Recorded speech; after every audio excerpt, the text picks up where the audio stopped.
Olá, estamos iniciando o programa Ponto de Encontro. O Brasil possui atualmente 20 milhões de idosos. A perspectiva até 2025 é que esse número atinja 30 milhões de idosos, o que equivalerá a 15% da população. Com mais ou menos espaço, esse idoso sempre foi representado na mídia de diferentes formas. A representação desse idoso na mídia, entre outros aspectos, é o tema do programa de hoje, que tem a participação de dois convidados. Eliane Rigg de Andrade, professora da Faculdade de Letras da PUC Campinas, e professor Antônio Carlos Lobão, da Faculdade de Economia da PUC Campinas. E eu vou iniciar esse nosso primeiro bloco com a professora Eliane para contar para a gente que, inclusive, há uma pesquisa na Faculdade de Letras que aborda esse tema, que tem essa linha de estudo. Eu gostaria de agradecer, o convite. Eu acho que é muito importante estar aqui para divulgar o nosso trabalho de pesquisa. Na verdade, essa pesquisa ela já está no segundo momento. No primeiro momento, que a gente terminou em 2011, finalizou, a gente trabalhou basicamente com a questão do idoso na mídia. Então, em diferentes mídias digitais, e trabalhamos também com a mídia impressa. E nesse segundo momento, nós, dentro do grupo de estudos do discurso, estamos trabalhando com a questão do idoso nos materiais didáticos. Materiais esses aprovados pelo Programa Nacional do Livro Didático. Então, nós gostaríamos de saber que idoso que está sendo apresentado e representado dentro desses livros didáticos. Ai, bacana, professora.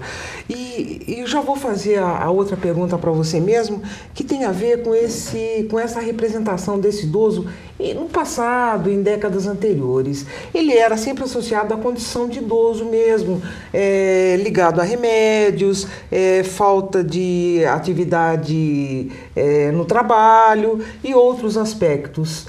Quer dizer, o que você poderia falar ou fazer uma retrospectiva para a gente dessa situação no passado? Tá ótimo. Da condição desse idoso. A nossa pesquisa efetivamente trabalha com as representações atualmente, mas é óbvio que a gente faz um estudo de como o idoso tem sido trabalhado, representado, ao longo do tempo. Primeiramente, que a gente pensa nesses estudos, até em alguns estudos psicanalíticos, a gente tem percebido o seguinte, que até mais ou menos o século XIX, mais especificamente até 1850 e tal, havia, na verdade, uma preocupação de se viver o momento do envelhecimento, até o próprio processo até de luto das pessoas. E isso, a partir de 1850 e tal, quer dizer, mais para o final do século XIX, a gente tem uma mudança disso. A morte e a própria doença, ela passa a ser meio que escondida, vamos dizer assim, Não se permite que a família vivencie esses momentos finais, Então, a gente percebe que isso tem a ver com a questão da própria medicalização do envelhecimento e da morte também, Então, a gente tem esse processo. Agora, se a gente pensar em momentos mais para cá, porque às vezes, se a gente pensar a partir de 1960, por exemplo, nos Estados Unidos, a gente tem uma preocupação, uma tentativa de valorização desses momentos finais, digamos assim, uma certa... que também tem a ver com a própria questão econômica, que os Estados Unidos viviam no auge dos anos 60, portanto, de você poder vivenciar esses momentos com mais, assim, digamos, uma paz, para esses momentos finais. Eu não digo só momentos finais, porque isso também está associado à questão da doença, mas ao próprio processo de envelhecimento, que você pudesse viver isso, Não esconder isso, Não era uma coisa... Então, acho que essa é uma questão que a gente tem percebido de mudança. Agora, se a gente pensar nesses momentos atuais, nós temos outras representações da morte do idoso, que também tem tudo a ver com a questão desse momento que alguns autores chamariam de hipermodernidade, dessa coisa da pós-modernidade, E que aí a gente já tem a questão de um conflito jovem e idoso, né? Já tem essa imagem antagonizada entre grupos sociais, que representariam a juventude e os que representariam a velhice, né? Você tem um pouco desse conflito aí. E, na verdade, o que a gente tem, e isso a gente pode conversar, a questão da diversidade, né? De que você tem fases diferentes na vida, portanto, você tem modos de representar. E como a mídia tem representado, é óbvio, a gente tem predominância de certas imagens, né? Com certeza, com certeza. A gente vai conversar sobre isso. Agora, professor Lobão, até que ponto a questão econômica tem a ver com todo esse histórico que a professora acabou de falar? Ou a gente só pode atribuir toda essa transformação à questão sociocultural? O que você poderia falar do... Eu acho que a gente tem que levar em conta todos esses aspectos, né? Porque, afinal de contas, tudo isso está envolvido, né? Nesse processo todo que a professora colocou, a gente teve um aumento na perspectiva de vida, na expectativa de vida. Se a gente pensar nesse período que foi colocado, quer dizer, a expectativa de vida aumentou quase que 40 anos. Né? Então, hoje, qual é a ideia que você tem? Que você tem uma população que ela está mais velha, mas ela ainda vai viver muito. Ela não está ainda na hora dela parar, ou seja, e nem ela percebe isso. E o próprio sistema também percebe isso.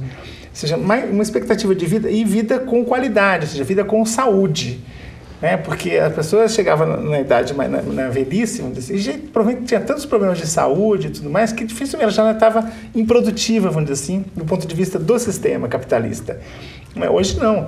Hoje a pessoa de 60, 70, 50, 60, 70 anos estão produtivas, são pessoas produtivas.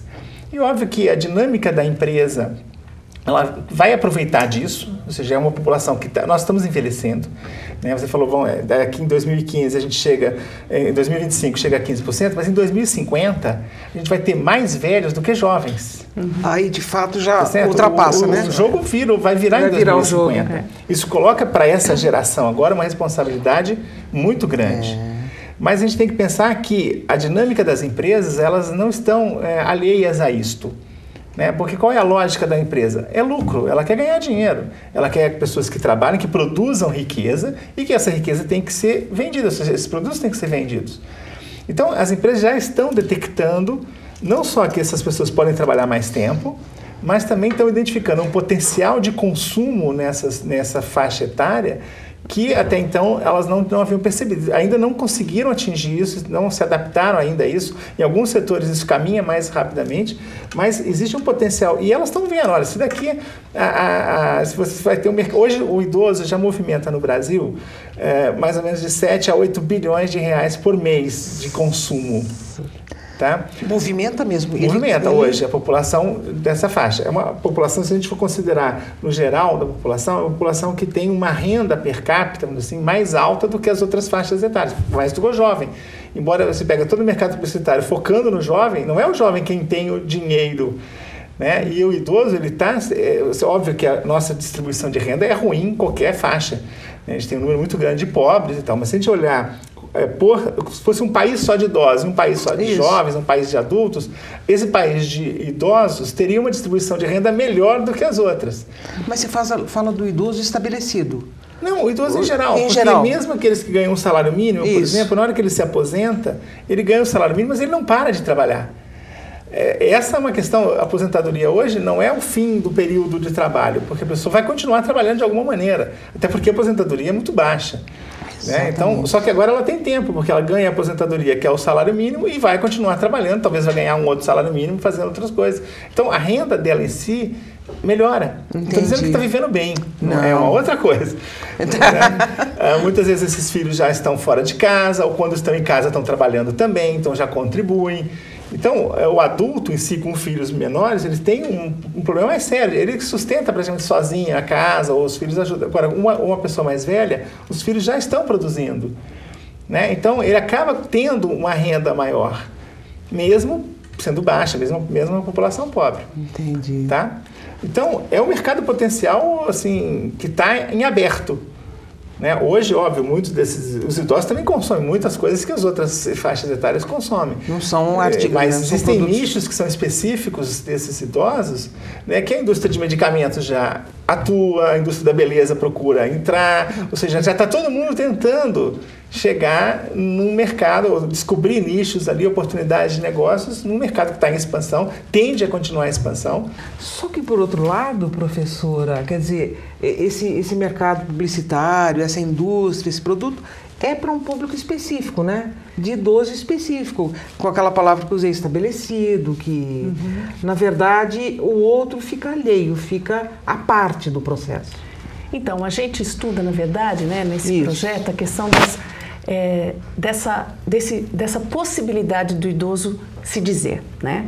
O que a gente tem visto muito, acho que é um pouco desses resultados que a gente chegou na nossa pesquisa, que é o seguinte, por exemplo, na parte que eu trabalhei com a questão da mídia impressa, né? Então, é óbvio, a gente faz um recorte, né? E cria um corpus daí, desse recorte. Eu trabalhei com a Veja e com a Folha de São Paulo, né? Então, porque são dois, né? A Veja como uma revista muito lida e tal, com um mercado específico também, e a própria Folha de São Paulo, né? Como um jornal de grande repercussão, além de também de ser de grande vendagem, né? E o que a gente acabou percebendo? Principalmente na questão da Veja, né? E uma das minhas alunas de iniciação científica também trabalhou com a questão de representação do idoso na Vogue e na revista Cláudia. Então, o que a gente percebe? A gente percebe, na verdade, que esse idoso, ele primeiro, dificilmente ele é nomeado como idoso, né? Sim. Velho, então, é uma coisa que é uma palavra que parece que carrega sentidos, né? Na verdade, historicamente condicionados. Então, o idoso você tem, por exemplo, alguns, né? Só para uns exemplos para vocês, por exemplo, a gente tem ageless, o sem idade. Para se retratar esse grupo, é um grupo de sem idade. Então, as pessoas com mais de 50 anos e tal, na verdade que a gente tem a partir dos 60, mas esse grupo já é trabalhado como ageless. Ninguém quer ser chamado de velho, né? Você tem outro, né, por exemplo, cinquentinho. Quer dizer, as pessoas com 50 e poucos anos são, na verdade, identificadas como os 50 teen, né? Que é uma nomenclatura do inglês para dizer que são os adolescentes, né? E acho que o que a gente traz um pouco na hora de pensar essas representações é o seguinte, que na verdade se tem uma certa interdição, né, da voz do próprio idoso, daquele idoso que não está, na verdade, representado por esses meios impressos, né? Por exemplo, você tem muitas reportagens, né, nisso na coleta do corpus, muito sobre turismo, sobre pessoas que estão, hotéis que fazem trabalhos com idosos, por exemplo. Você tem certos momentos do ano que as pessoas podem ir para lá e tal, o sossego, as pessoas que fazem lazer diferente, né, de formas diferentes. Só que o que você acaba percebendo? São reportagens que elas priorizam um idoso, que é esse idoso que não quer ser, inclusive, chamado de idoso. Por isso que a própria mídia se apropria por outros termos, né? Sim. Idosos. E se tem idoso, é assim, idoso jovem, né? Em algumas mídias digitais a gente percebe idosos ativos, né? Idosos fofinhos. Só a palavra idoso em si, ela sempre deixa a desejar, como se o idoso sempre estivesse numa falta. Isso que a gente pensa, sabe? É a questão, precisa complementar. Ser idoso só, você não pode só ter o espaço de idoso. E eu acho que é um pouco que o nosso questionamento é esse, da convivência com a diferença, né?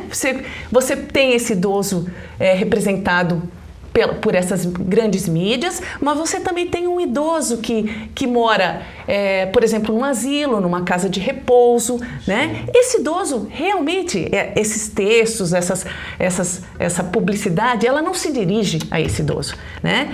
Então, a gente também pensa que essa voz calada desse idoso, e veja que interessante, as mídias digitais, por exemplo, a gente pensa, bom, a mídia digital seria uma possibilidade também do idoso se colocar.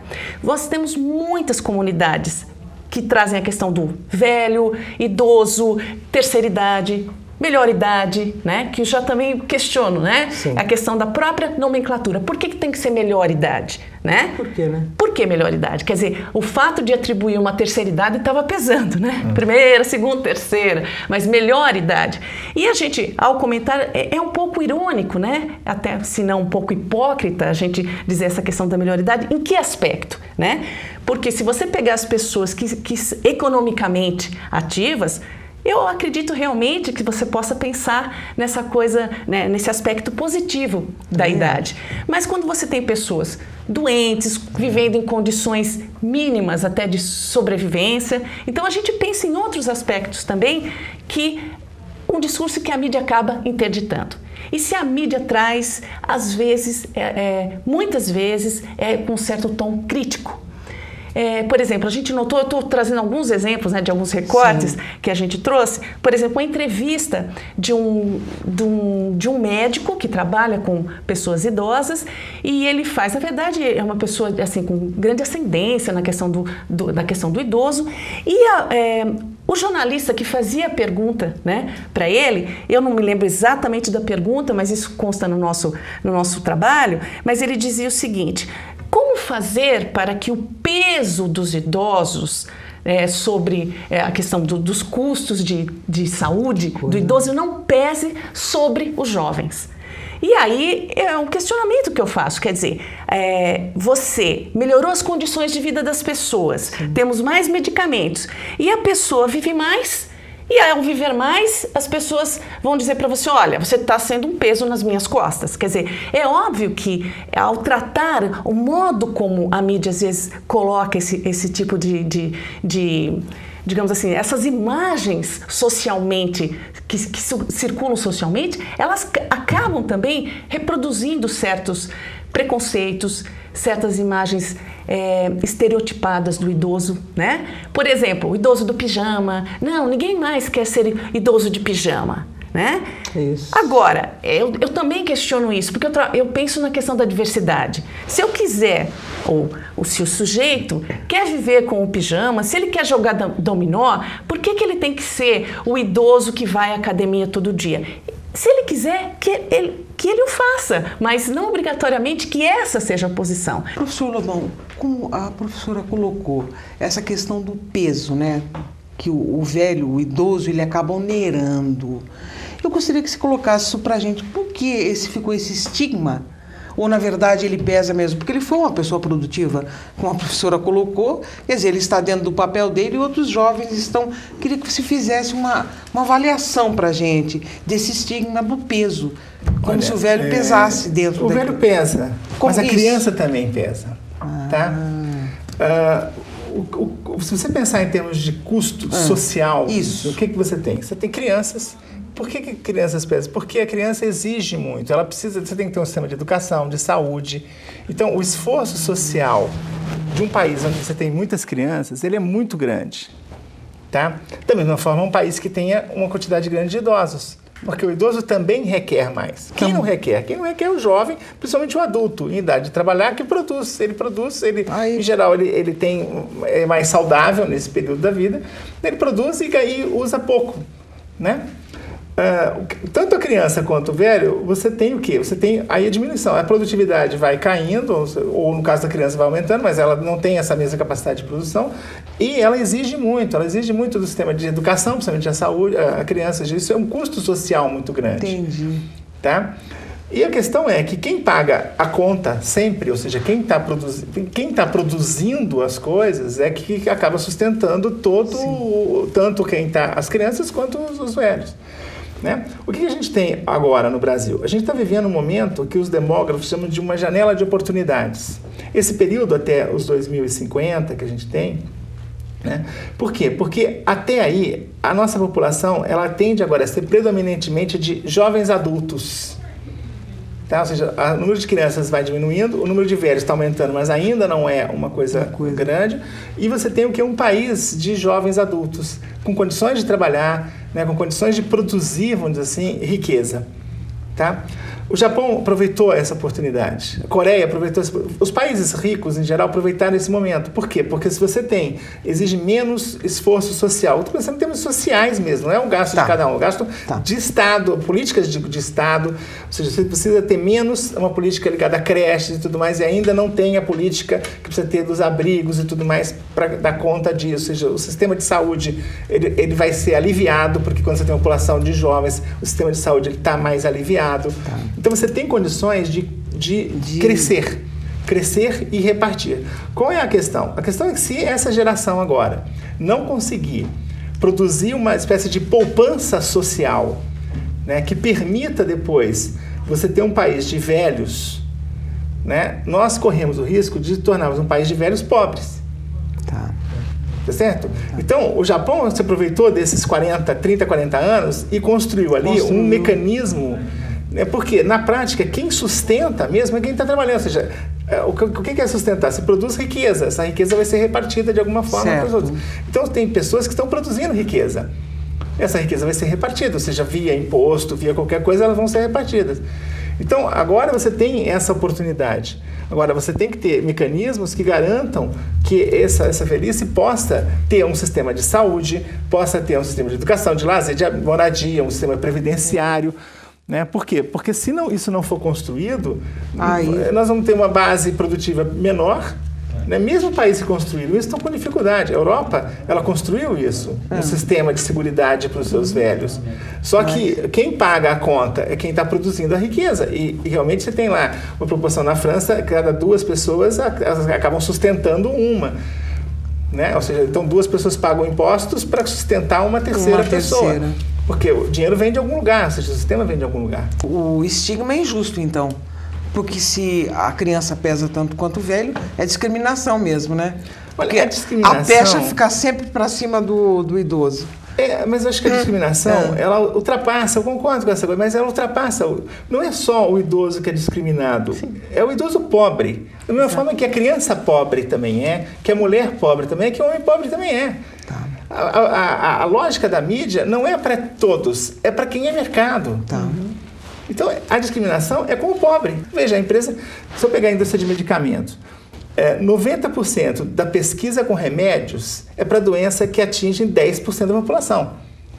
Onde é que se pesquisa hoje? Pesquisa em colesterol, problema de pressão, problemas que atingem uma população, coração, remédios que são caros. E que vão para uma população que pode pagar. Os 90% da doenças que atingem 90% da população, que pobres no mundo, recebem 10% da pesquisa. Então a discriminação ela é muito mais forte aí. Tá certo. Agora, o que falta é política pública. A empresa, não adianta achar que a empresa vai cuidar dos nossos velhos. Se for rico, cuida. Ela inventa um monte de coisa para eles comprarem. Como inventa um monte de coisa para as crianças também comprarem. Agora, pobre... ou você tem uma política pública que garanta isso, que construa um sistema de seguridade social, de política de saúde mesmo efetiva, né? E que garanta essa velhice condições dignas, senão o risco é a gente, de fato, envelhecermos, como o país vai envelhecer, um país de velhos pobres. Aí sim, gente, aí não tem mais o que... Aí não tem mais por onde ir, né? Aí então, a última chance. Cada geração tem uma responsabilidade histórica. Essa geração tem essa responsabilidade histórica.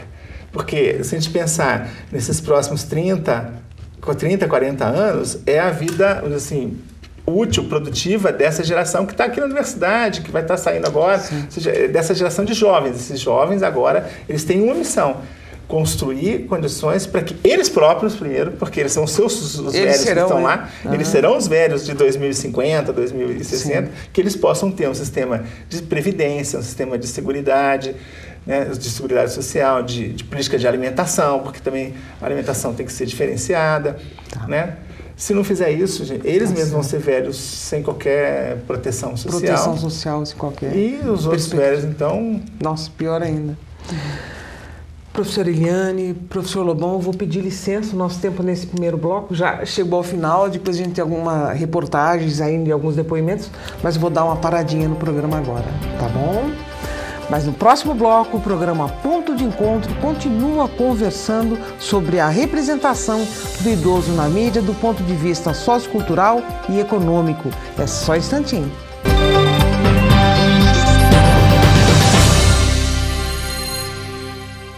Estamos de volta com o programa Ponto de Encontro, hoje conversando sobre a representação do idoso na mídia. São dois os nossos convidados para o tema de hoje: Eliane Rigg de Andrade, professora da Faculdade de Letras da PUC Campinas, e Antônio Carlos Lobão, professor da Faculdade de Economia da PUC Campinas. Mas antes de darmos início a esse nosso bate-papo, eu vou pedir para o Edson colocar o depoimento da Bianca Lopes. Ela é aluna da Faculdade de Letras, que participou do programa de iniciação científica da universidade. Vamos conferir? Encontrar representações do idoso hoje por meio do que é dito sobre ele em comunidades e em sites da internet. A primeira coisa que me chamou a atenção foi perceber que o idoso não tinha espaço para falar ali. Eram poucos os espaços, na verdade, que eram deixados para que ele falasse sobre ele mesmo. Então eu encontrava um monte de pessoas falando sobre ele, mas nunca ele falando. Então, na verdade, a gente percebeu que ele tem pouca voz nessa nova mídia, né? Porque, na verdade, ele não se sente tão à vontade, foi o que a gente pôde perceber, porque é uma coisa muito nova para ele, né? Tem uma comunidade que chama Eu Amo Idosos Fofinhos. Eu amo velhinhos fofinhos, aliás. E esse fofinhos, quando eu vi pela primeira vez, eu falei, nossa, que bonitinho, né? Legal, tem comunidades favoráveis ao idoso, né? Só que, na verdade, depois de analisar, de ver o que estava sendo dito ali nos fóruns, nas enquetes, eu percebi que esse fofinhos remetia, na verdade, a um outro olhar. Na verdade, o idoso como um objeto, como um animalzinho, como uma criancinha, na verdade, né? Que é o idoso frágil. Para ser um idoso bom, para ser um super idoso, para ser um idoso legal, ele tem que ser exatamente não ser idoso. Ele tem que negar a velhice dele, o envelhecimento dele.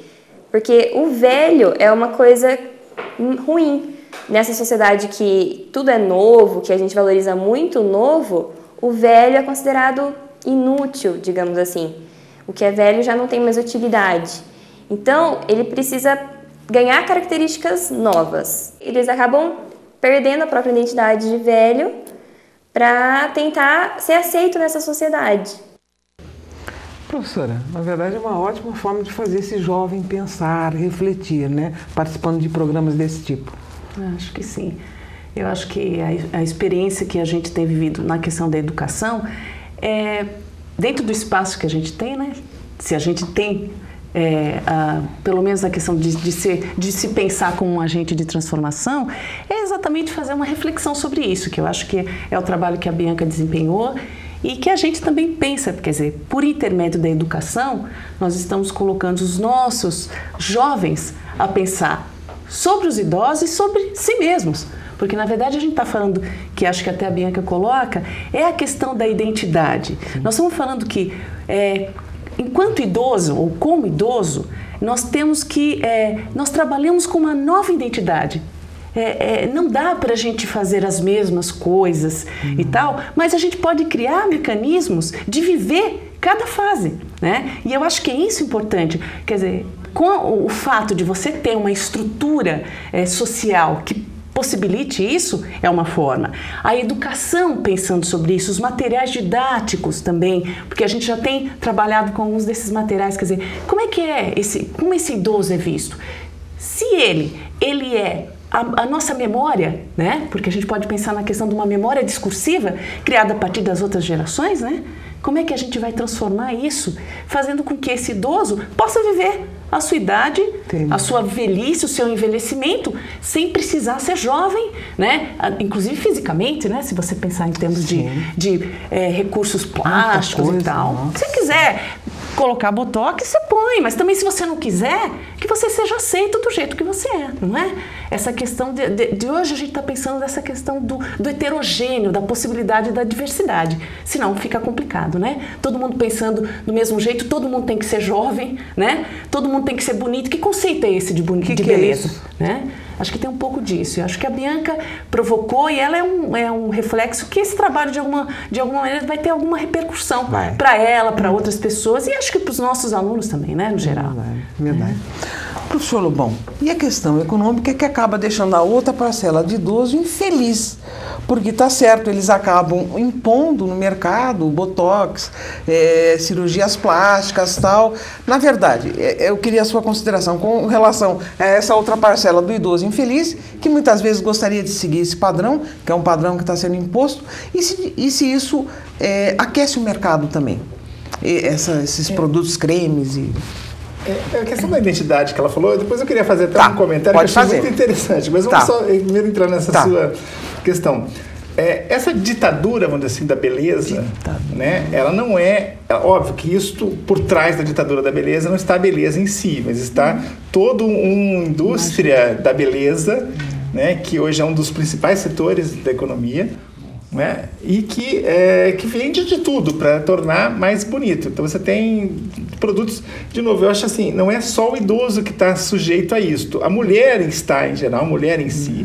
Os homens já estão, hoje os homens já se colocam como mercado potencial também para isso, né? Mas isso ultrapassa, acho que essa escala, quer dizer, na hora que o idoso ele vai entrando neste mercado, ou seja, vai ser identificado como mercado potencial, ele vira alvo dessa ação publicitária. Como, por exemplo, o banco. Né? Hoje a gente já vê o idoso na propaganda de banco. Né? Por quê? Porque o crédito consignado é um grande negócio. Sim. Tá certo? É um grande negócio. Hoje, o idoso no banco, ele é um rei. Por quê? Porque o crédito consignado, os bancos têm interesse. Por quê? Porque, primeiro, desconta direto da aposentadoria dele. Não tem inadimplência. Olha só, não tá tem isso mesmo. É ótimo. Não tem inadimplência. Que coisa melhor. Porque o que a gente vê muitas vezes são jovens que pedem pro avô ir lá no banco tomar empréstimo para eles. Aí é um problema, porque muitas vezes não pagam. Aí a aposentadoria dele está comprometida com esses empréstimos e ele não paga. Mas, então, eu acho que vai ganhando espaço. Por quê? Porque foram identificados. Ou seja, já se identificou que ali tem chance de ganhar dinheiro. Então, está identificado, então vamos lá. Não tem tá como. Certo? Mas a lógica essa. É a lógica, né, do mercado. É a lógica do mercado. Não dá para pensar. A vida é assim. É assim, vai não tem identificando ali. Tá. Né? Se a gente olhar mesmo para a população, pega a propaganda da televisão e vê no horário nobre o que é que os pobres podem comprar. Que passa no horário nobre. É muito pouca coisa. Geralmente é bebida alcoólica. Sim. Fora isso, não tem mais o que está lá. Tudo que está lá é caro. Uma pessoa no salário mínimo não vai comprar. Tá. Porque é isso que orienta. É um negócio, é isso que orienta. O espaço publicitário tá no papel caro, aparecer na televisão é caro. São poucos os canais que têm esse tipo de preocupação mais educativa, mais social, que possa trabalhar. Então, trabalhar, discutir o assunto. Tempo para discutir isso. Nem isso. Se quer fazer a sua consideração sobre outro aspecto? Porque ela falou com a questão da identidade, mas é uma coisa que eu estou... já aí pessoalmente. Tá. Eu estou sentindo o seguinte, roubaram a minha velhice. Né? Porque eu achei que eu ia trabalhar a vida inteira, depois ia chegar um momento que eu ia ser primeiro uma referência para os jovens, os jovens iam consultar comigo o que eles deveriam fazer da vida. Eu ia poder ficar em casa fazendo aquelas coisas que eu sempre quis fazer e que nunca consegui fazer. Né? Ia chegar e ficar velho um dia, mais velhinho, todo mundo cuidando, ou qualquer coisa assim, mais lento, as coisas devagar. Né? Sem essa cobrança, essa exigência. E infelizmente estou percebendo que eu não vou ter, me roubaram essa velhice. Eu quero que eu permaneça trabalhando, estendo os prazos de trabalho, dificultam minha aposentadoria, me cobram um preparo físico que eu não precisaria ter. Não precisaria ter, muitas vezes você não quer ter. E para trabalhar, eu sendo mais velho, eu também tenho que fazer, porque senão eu não vou aguentar. Se eu começo a ficar com dor aqui, dor ali, eu tenho que me preparar, eu tenho que ter uma alimentação, porque me deram mais 30 anos. Eu não estava contando com isso. É tudo por conta da tua área, não é isso, professor? Que é a questão econômica, a economia. Eu não estava contando com isso, não estava. Agora, como é que eu vou viver esses 30 anos a mais que me deram? Né? Tendo que trabalhar. Então, cadê minha aposentadoria? Cadê eu, velhinho, lá, orientando? Hoje, se um jovem vai chegar, o que eu vou orientar esses... E é o próprio mercado que está regulando isso, né? Que está nos empurrando para essa situação. Não sei se é só o mercado. Acho que isso ultrapassa a dinâmica puramente econômica. Se bem que óbvio que o mercado orienta, ele se aproveita muito dessas coisas, né? Como disse, o banco se aproveita. Ele olhou e falou, bom, agora acho que descobri um novo mercado que eu tenho e que tende a expandir, porque a aposentadoria tende a crescer, e vamos entrar ali. Certo. Quem chegar primeiro ganha. Sim, sim. Eu vou pedir licença de novo, então, para a gente colocar uma outra situação, que é uma reportagem que mostra um idoso que está vivendo numa casa de repouso. Vamos conferir e depois a gente volta para refletir sobre essa questão. Vamos lá? Força, garra, trabalho e determinação. Atribuições que auxiliaram Dona Zilda a completar 99 anos. Mãe, avó, bisavó e tataravó, Dona Zilda nunca deixou de lado a missão de encarar a vida de frente e enxergar os problemas da melhor maneira possível.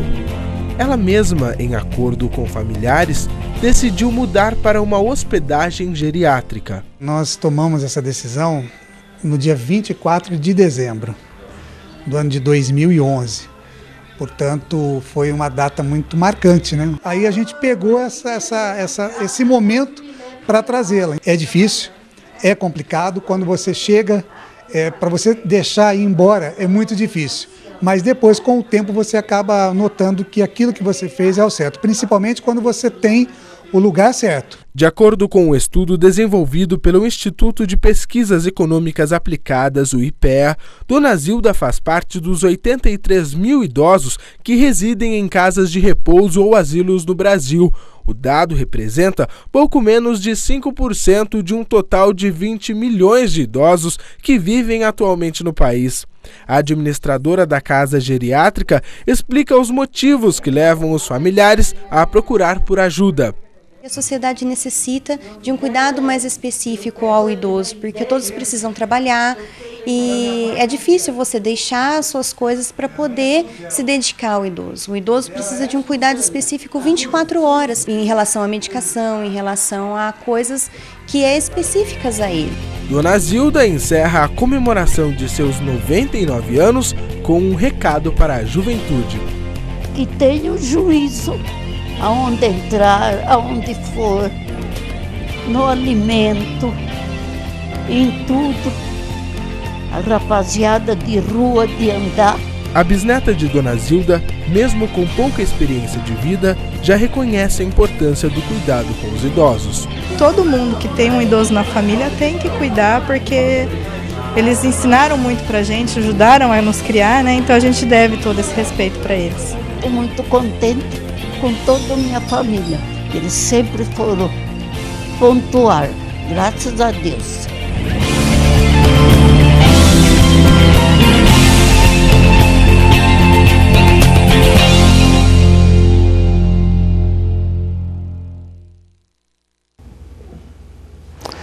Bom, nessa situação nós temos vários aspectos, né? Que é o emocional, é o sociocultural e o econômico. Eu gostaria que você começasse a falar, professora Eliane, e percutir sobre essa condição mais emocional, essa situação difícil, não só para a família, mas a condição enquanto idoso de ter que, depois de uma vida toda, quer dizer, ser instalado numa casa de repouso. Então, Leila, a gente pensa o seguinte, é óbvio que é uma decisão muito complicada para a família, né, essa decisão. Mas acho que até como se apontou, Lobão, quer dizer, nós também estamos trabalhando mais, ficando mais tempo e, portanto, temos cada vez menos tempo a se dedicar, né, até as pessoas da família, da própria família, né? Agora, o que a gente tem notado é o seguinte, de que modo que essa... Na verdade, a velhice, ela implica perdas todos os dias, né? Perdas físicas, perdas emocionais, quer dizer, é um vizinho que falece, ainda as pessoas com quem você convivia, os amigos, os familiares, quer dizer, a gente tem são pequenos lutos a todo dia, né? Pequenos lutos. E eu acho que um modo da gente conseguir permanecer, quer dizer, que esse idoso consiga se ver como sujeito, quer dizer, é o fato, por exemplo, ele está retirado, mas as pessoas estão a todo momento estão visitando, quer dizer, o fato do afastamento da família, são esses laços que ele tem, ele perde. E se ele perder isso tudo de uma vez, ele se perde como sujeito, né? Então, é difícil. Por isso que a gente fala, por exemplo, da questão da depressão, né, nessa idade. Quer dizer, em todas as idades, enfim, que é uma característica, né, dos nossos tempos. Mas, enfim, a depressão nessa idade é ocasionada por isso mesmo. Quer dizer, essas coisas essa impossibilidade de você manter alguns laços. Por isso que a questão do comentário é, de alguma forma, você permanecer com alguns, por exemplo, aí no caso, os relacionamentos dessa senhora com os filhos, com os netos, de modo que a gente faça. Tudo bem, é impossível que ele esteja junto com a gente.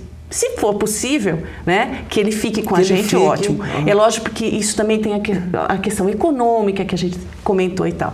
Mas, uma vez que ele não esteja, é muito importante que a família esteja próxima, né? E eu trabalhei com um projeto anterior, não aqui na universidade, mas também já tinha com a questão da velhice, que é a questão, quando o idoso se sabe importante para alguém, ele continua sendo alguém, né? Porque o outro, ele se vê no outro, ele se espelha no outro. Se ele é necessário para alguém, né? Por exemplo, eu já tive trabalhos voluntários, por exemplo, em asilos. Então, assim, você tem um velhinho que cuida da esposa. E a esposa já tem problemas de saúde, mas o fato dele ter que cuidar da esposa, isso faz com que ele tenha um motivo para viver. Então, acho que a gente busca isso, motivos para viver, e que não precisam ser gloriosos, né? Podem ser pequenas razões para a gente continuar a viver. E eu acho que isso é muito importante, que eu vejo na própria fala até da senhora e dos familiares, né? Tá. Eu acho que E tem a questão, então, que nem todas as famílias têm condições para esse tipo de situação. É um advento mais novo na nossa sociedade, né? Na pós-modernidade. Então, como eu disse, a sociedade está envelhecendo, né? Hoje, por exemplo, o abrigo de idosos, né? Existe um preconceito ainda hoje, como existia com a creche, né? Colocar a criança na creche também havia um preconceito. Hoje a gente não tem mais, a gente tem que aceitar essa coisa, a população está envelhecendo, muitas famílias não têm mais condições de ficar com seus idosos, até por questões, as doenças que vêm, muitas doenças degenerativas que vêm, não tem como colocar. Então a gente vai ver, por exemplo, movimentos, empresas, por exemplo, tendem ao longo do tempo a fechar creches e abrir coisas para idosos, porque tem gente, hoje já tem empresas que têm. Então, antes a mãe levava a criança para a escola, para o trabalho, e deixava na creche da empresa. Hoje ela leva o pai, a mãe, e coloca lá, e alguém cuida, porque ela não tem como cuidar. Né? Então, mesmo são transformações trabalhando mais, que a gente vai ver na sociedade. Agora, a gente tem que ver uma coisa que eu acho que é fundamental. E aí um problema que essa geração acabou fazendo, ou seja, nós acabamos trocando direitos por mercadorias, ou deixando de transformar direitos em mercadorias. Saúde não é uma mercadoria, saúde é um direito. Então, só que na hora que houve uma deterioração da saúde pública, o que esta geração nossa fez? Né? Vamos tirar nossos filhos, então, da escola pública, do hospital público, da saúde pública, vamos comprar um plano de saúde. A educação pública se deteriorou, eu vou fazer o quê? Deixa de se deteriorar. Eu, ao invés de lutar para ter educação e saúde, eu vou e faço um plano privado. Ou seja, eu deixei que direitos se transformassem em mercadorias. Qual é a questão? A questão é que, se a gente continuar nessa lógica, nós vamos, de fato, esses idosos não vão ter como comprar saúde, nem como comprar isso. Hoje, um abrigo de idosos é caríssimo. Ou seja, você tem que ter uma política pública para isso. Como tem que ter uma política pública para atendimento às creches das crianças, nós temos que ter uma política pública para abrigar os nossos idosos. Porque, como eu disse, eles já vão muitos não vão estar produzindo, e vão ter um custo social. Agora vai deixar que esse idoso, com a sua aposentadoria, sozinho, pague um lugar para ficar, um cuidador, remédios, uma alimentação especial. Não dá para ser mercadoria, isso é direito. O idoso tem direito a ter saúde, a ter um lugar para morar, a ter alguém que cuide dele. Por quê? Primeiro porque ele é um ser humano. E outro, um ser humano que já produziu, que contribuiu para que as crianças pudessem ter isso, para que ele pudesse ter tido. Ele fez o papel social dele.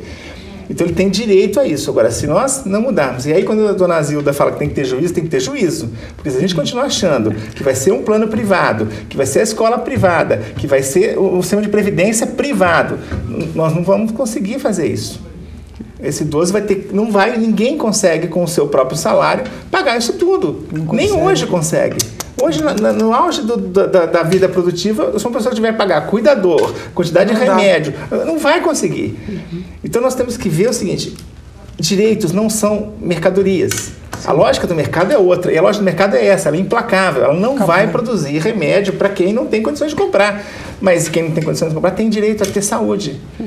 Então nós temos que ter políticas públicas para isso. Acho que é muito interessante. Certo? Não dá para pensar que o mercado vai atender os nossos idosos, porque não vai. Ele vai nisso, ele vai dar crédito consignado, não importa se depois vai pagar. Entendeu? Ele vai atender o idoso rico, porque ele atende a criança rica, atende a mulher rica, atende... E vai. É essa a lógica. Então nós temos que ver. Mercadoria é uma coisa, a lógica do mercado é outra. Todo mundo tem direito a ter seu lucro, as empresas estão aí, ou muito avanço se deve a isso. Agora, a gente tem que ter política pública para garantir a maioria dos idosos, né, que eles tenham acesso à saúde, à educação, continuem aprendendo, continuem se atualizando, possam fazer atividades físicas, tenham uma alimentação saudável, né? E aí o mercado não vai resolver isso. Mas se a nossa geração já fez isso, não teve esse entendimento... A que está vendo por aí, muito menos alguma perspectiva, né? Eu acho que se acreditou que o mercado resolvia tudo, né? De repente você tinha uma onda de que a saúde pública estava um desastre, que a saída então era vamos fazer planos de saúde, vamos privatizar, a educação pública. Tudo que era público era mal administrado, era uma série de coisas. Pode até ser, mas a iniciativa privada também administra mal. Vê a quantidade de empresas que vão à falência. Então a questão não é essa. Agora, nós estamos lidando, não é com um produto, com um vestuário que sai de moda, alguma coisa. Estamos lidando com vidas e com a nossa vida, a vida das pessoas. Então, se é mal gerido, nós não temos que passar para a iniciativa privada, nós temos que brigar para que se faça uma boa gestão. Eu acho que é interessante que você coloca, porque a questão... nós assumimos, e acho que é um defeito da gente também, da nossa geração, é a desresponsabilização do Estado em relação a essas políticas. Então, eu acho que estamos assumindo, quer dizer, o ônus, o peso, né, dos pagamentos, das coisas, da saúde e tal, e colocamos isso como nossa obrigação, né? E nesse aspecto, por isso que muitos não terão essa oportunidade de estar num lugar decente, né? Exatamente. Esse é um problema. E acho que tem um pouco a ver também, eu costumo fazer uma analogia com alguns estudos sociológicos, por exemplo, o próprio Bauman coloca a questão do lixo humano. Né? Ou seja, o fato de estarmos transformando as pessoas em objetos. Portanto, se a pessoa não está numa fase que é produtiva, quer dizer, ela não está mais produzindo, o que ela é? Ela é descartada, como os objetos são. O seu celular não é um smartphone, não é um telefone. O que você faz? Você vai, troca e põe outro, deixa de lado. Quer dizer, a partir do momento que esse modo de ver está sendo trazido para a questão das pessoas, está problemático. E eu acho que a gente está muito contaminado por isso, né? De pessoas sendo tratadas e vistas simplesmente como mercadoria. E se ela não tem um valor de troca, né? Porque nós não estamos falando nem valor de uso, não tem valor de troca, não me interessa. Então, como a gente vai pensar nessa questão dessa formação, né? De pessoas que estão inserindo outras gerações? Se a gente não fizer esse papel também, acho que a gente também não pode, né? É que você está falando, nós não podemos afastar e falar, puxa, também erramos, né? Sim. E estamos agora assumindo a nossa culpa e vendo, né? E até por uma questão que nós que trabalhamos com educação, de falar, puxa, vamos, né? De alguma maneira, vamos tentar botar outros parâmetros, né? Eu acho que isso é bastante que acabamos pagando as duas coisas. A gente continua pagando os impostos que nos dariam os direitos e aí pagamos os planos privados. Os planos privados. Vigilância privada, tudo privado. É tudo tomado, né? Como responsabilidade. Mas por quê? Porque não fomos às ruas, porque não lutamos, porque não pensamos nisso na hora de escolher nossos representantes, porque não agimos nesse sentido. Você pega outros países, vamos ver o caso da França, vai mexer na educação, para o país para, a população vai para a rua, e, sabe, todo mundo vai. Acho que aqui não, aqui se muda, se fazem reformas de educação e ninguém nem fica sabendo, ninguém se importa. Se a educação está ruim, não tem problema, eu ponho meu filho na escola particular. Não tem problema. Não tem problema. Ah, segurança pública ruim, então vamos blindar meu carro, vou morar no condomínio. Condomínio, fechar a casa toda. E esquecemos que nós somos uma sociedade. E esse que você colocou é claro, quer dizer, o mercado ele tem o foco dele, ele não vai resolver certos problemas. Porque se deixar para a iniciativa privada, imagina a iniciativa privada querer cuidar de uma casa de idosos. O custo é altíssimo. É altíssimo. Ou seja, então ela vai fazer para quem? Vai pegar isso e vai ratear e vai ganhar dinheiro, porque a iniciativa privada está fazendo isso porque ela quer ter lucro. Lógico. E não dá para achar que eles, que eles estão errados, né? Então é essa a lógica dele. Então vai agora ratear o custo de manter um abrigo de idosos, como é o custo de manter uma escola, então é caro. Agora, quem tem que suprir isso? Quem tem que suprir isso é a política pública, ou seja, quem tem dinheiro pode ir para lá, se quiser, mas se houver um abrigo público de qualidade, por que não colocar? Sim. Tá? Então, vou pedir licença de novo para colocar mais 2 depoimentos, são os últimos que a gente tem, depois a gente continua conversando, que são 2 idosos que moram no Lar dos Velhinhos de Campinas. Vamos lá? Eu cheguei aqui, assim, pedindo a Deus que me orientasse o que eu deveria fazer, porque eu sou sozinho, solteiro, não tenho parente nenhum aqui, não tive casa para morar, mas graças a Deus, Deus me atendeu e me abençoou, que eu cheguei aqui e acertei o passo, foi um presente de Deus. E minha esperança hoje é ver amanhecer um dia bonito, conversar com as pessoas, se eu puder dar algum conselho para alguém, eu tenho grande satisfação, uma informação, fazer algum favor, isso é a minha maior esperança, são essas, né? Quando a gente tinha 20 anos, 20 e poucos anos, a gente tinha sonhos, construir uma casa, comprar um terreno, comprar um automóvel, e hoje eu não tenho mais esse sonho, mas tenho somente um sonho, que espero em Deus a vida eterna, que esse é o meu maior sonho da minha vida. Graças a Deus sou lúcida e topo qualquer parada, adoro dançar, adoro um bingo e gosto muito de conversar com a juventude também, né? E tá atualizada, ver televisão, ler jornal, que aqui passa jornal pra gente ler, né? E o que eu sinto mesmo é tá velha e sentir jovem. É isso que me dói. A senhora então não gosta muito do lado idoso, gosta mais desse lado jovem de espírito? Não é que é porque eu acho assim que as pessoas vão chegando para a idade e acham que a vida acabou. Mas a vida não acabou não, cada dia que nasce é renovada por qualquer coisa. E a gente acordando com um pensamento bom, só acontece coisas boas durante o dia. A única coisa que eu sinto, resumindo tudo isso, é eu ter 79 anos e me sentir como se tivesse 40 ou 50. Nossa, professora Eliane, ela tá bem demais mesmo, né? Tá.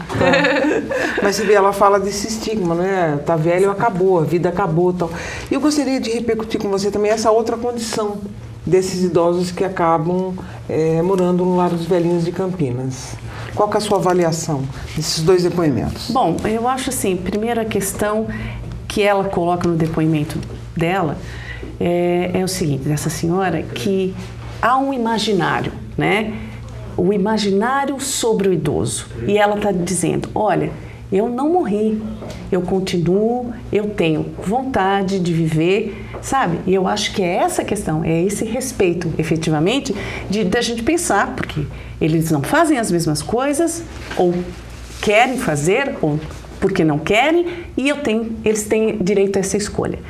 E acho também, em relação à questão que ele também colocou, é a questão do sonho, né? Quer dizer, ele fala, hoje eu não tenho mais sonho, né? Mas, na verdade, eu acho que assim, a velhice, ela nos aproxima com a questão da morte, de qualquer maneira, né? Que é indelével, né? É uma coisa que a gente vai pensar. E a questão, isso até o próprio Freud diz, né? Nunca ninguém pensa sobre a própria morte. Né? A gente fala, é muito difícil pensar na morte e quando pensamos na morte do outro. Nunca na nossa. Né? E eu acho que eu não vejo a perspectiva desse senhor como uma desilusão.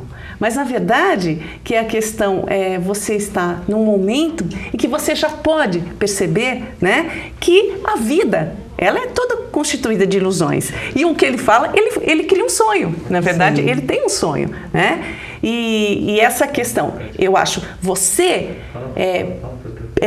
viver e poder estabelecer novos laços, porque é o que eles estão fazendo aí. Uma vez eles saíram da sua vida familiar e tal, eles estão criando novos vínculos.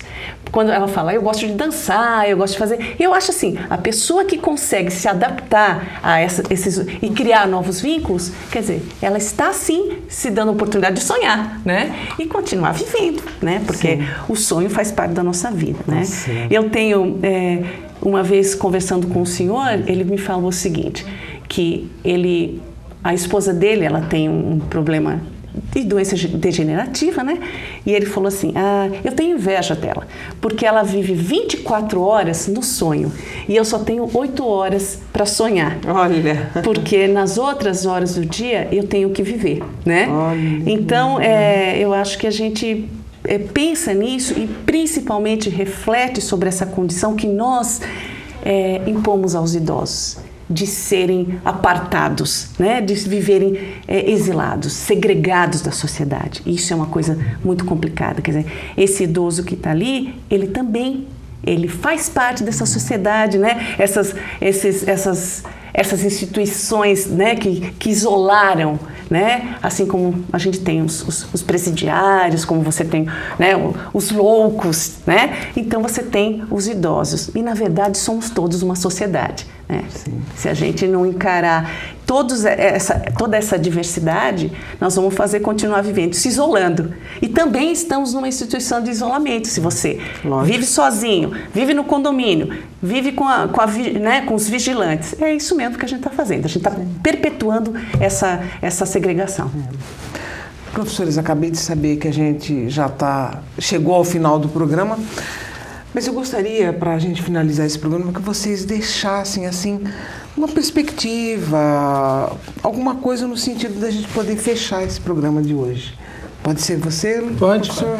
Eu acho que a gente está aprendendo a lidar com essa situação, né? Como eu disse, tem que romper alguns preconceitos. Como a creche mesmo, para criança era um preconceito, a gente vai ver, ela vai para a creche e se socializa, ela tem amigos, ela faz... E o idoso na família em si, muitas vezes não está socializando, está isolado lá. Então nós vamos ter que aprender a lidar com isto, né? Sair de casa e morar num abrigo de idosos, isto vai ser a tendência. É a tendência essa. Tá. Porque não dá a família da forma que tem, ainda mais a família do jeito que está. Então nós temos que aprender a lidar com isto. E vamos aprendendo, porque nós estamos envelhecendo, vamos aprender a lidar com isso. Não vai ser demérito, como não é, hoje praticamente ninguém é contra colocar a criança numa creche, né? Numa escolinha, numa creche que seja. Né? E vai ser assim também. Tá? Essa é a tendência. A gente tem que aprender a lidar e respeitar, e nós vamos... Porque a vida não acaba porque a pessoa está lá. Quer dizer, ela vai viver mais, às vezes, 20 anos ali, vai ter novos amigos, está começando uma nova história ali. Legal. Professora, suas palavras finais, então, as suas considerações. Eu acho que a gente tem que aprender a lidar com a gente vive num mundo muito de dicotomias, né? É o escuro e o claro, é o grande e o pequeno, é o jovem e o idoso. Quer dizer, a partir do momento que a gente não trazer... Quer dizer, existe dissonância, você tem cores diferentes, você tem nuances diferentes, eu acho que vai ser difícil. Eu acho que a velhice, ela está aí para a gente encarar, porque todos nós... passaremos, eu espero sinceramente, né, conseguir chegar, continuar nessa caminhada e de alguma forma poder discutir isso com as próximas gerações, né, para que elas também cheguem na velhice, né? Sim. Porque senão do jeito que a gente, né, está caminhando por esse isolamento, esse individualismo, nós corremos o risco de não viver numa sociedade, né, pelo que se apresenta. Era isso que eu queria falar. Professora Eliane, professor Lobão, agradeço a participação de vocês e todas as considerações, tá? Muito obrigada mesmo. E o programa Ponto de Encontro vai ficando por aqui. Até o nosso próximo encontro. Até lá!